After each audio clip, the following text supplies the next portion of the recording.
então aos nossos comentários sobre centrais geradoras. Vamos concentrar agora nas hidroelétricas. Eu já falei na aula passada dos componentes básicos, né? Ou seja, o reservatório, a barragem, o penstock, né? O duto forçado, que leva de uma determinada altura, né? Essa quantidade de água para movimentar a turbina hidráulica. Essa turbina hidráulica, em geral, está acionando, através de um eixo vertical, o rotor de um gerador síncrono, e esse rotor produz a geração de tensão e potência elétrica nos terminais desse gerador.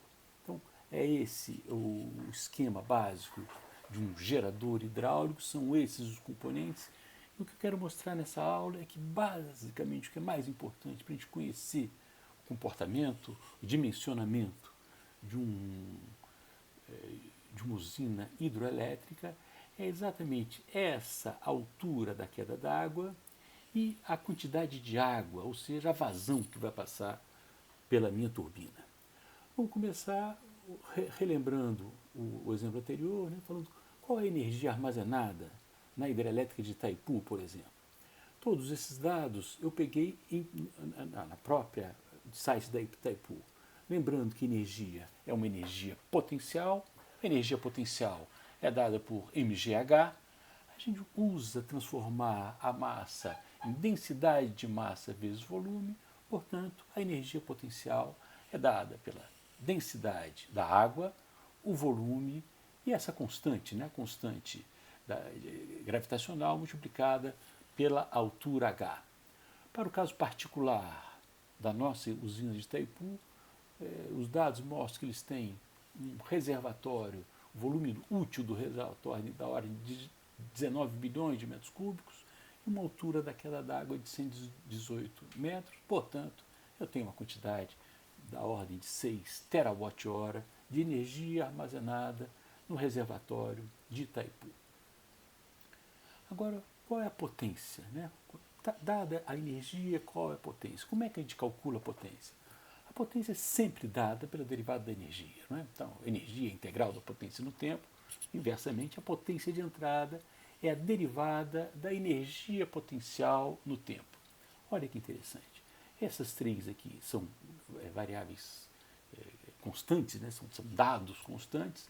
A única variável que mexe no tempo é o volume no tempo e é a grandeza que a gente diz, que a gente chama de vazão. Né?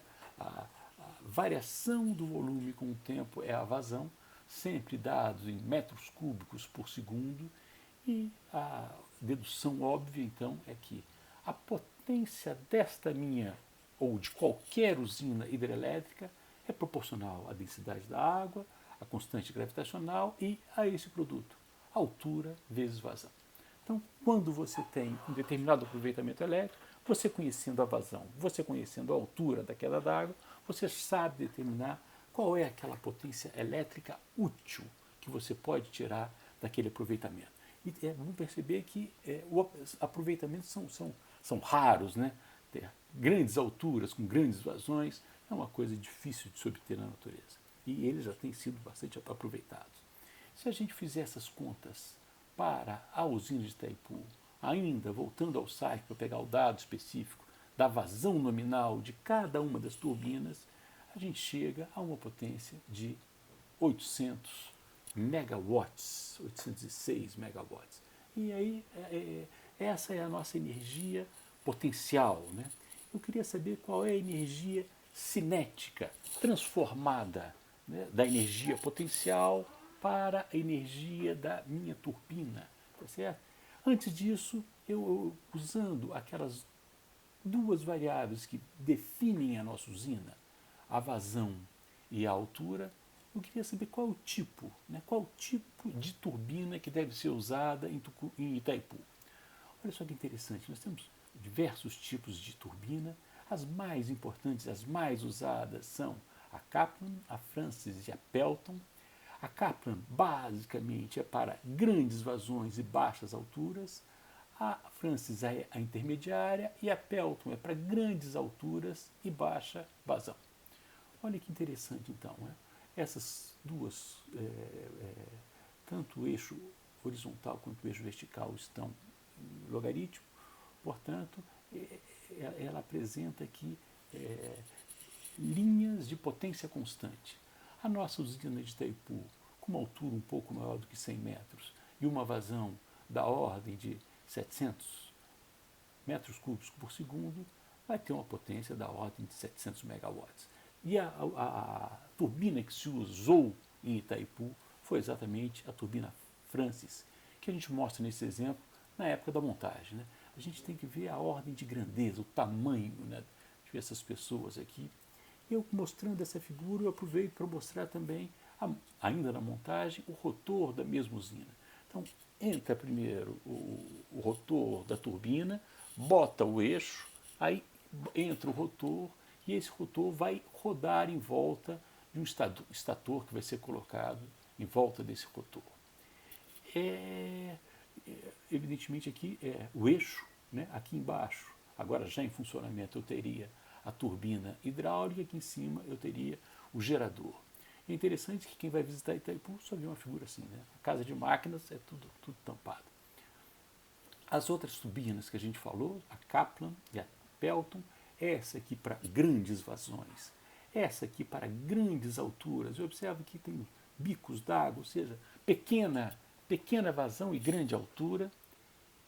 E aí eu quero saber qual é a energia no final desse meu processo, qual é a energia na turbina e não armazenada lá em cima. E aí muda um pouquinho a forma de cálculo, porque agora eu teria uma energia cinética e não mais energia potencial. E a gente lembra que a energia cinética é um meio de MV2, e para calcular essa energia, a gente usa aqui, ou a potência disponível, a gente deriva a energia no tempo, lembrando que ρ é constante, a gente transforma o volume de água que vai passar na minha turbina em a área do cano vezes o deslocamento, e aí derivo o deslocamento, derivando o deslocamento eu tenho a velocidade. Portanto, a potência na turbina vai ser um meio de ρAV3. Observa que essa mesma equação a gente vai encontrar, por exemplo, nas usinas eólicas, onde a densidade será outra, será evidentemente a densidade do ar. Se eu sei qual é a potência da minha turbina hidráulica, eu consigo calcular qual é o rendimento desse processo mecânico, né, dessa transformação da energia potencial em energia cinética. É da ordem pouco menos de 90%.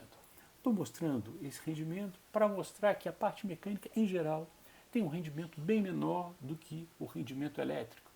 A gente sabe que o gerador, cada um dos geradores de Itaipu tem uma potência de 700 megawatts e o rendimento elétrico, então, né? Eu entro com 715, saio com 700, tem um rendimento de quase 100%. O rendimento global desse meu processo, evidentemente, é o rendimento mecânico multiplicado pelo rendimento elétrico, ou seja, a potência de saída sobre a potência de entrada, alguma coisa da ordem de 87%. Para terminar, nós vamos falar de uma outro tipo de aproveitamento, hidráulico ainda, aonde eu tenho uma grande potência e uma baixa altura. Observe que se eu conheço a potência e eu conheço a altura, eu consigo saber qual é a vazão que vai passar por cada uma dessas turbinas. A vazão vai ser a potência dividido por ρGH. Então, a vazão, no caso dessa usina do Rio Madeira, a usina Santo Antônio, é uma vazão de 525 metros cúbicos por segundo.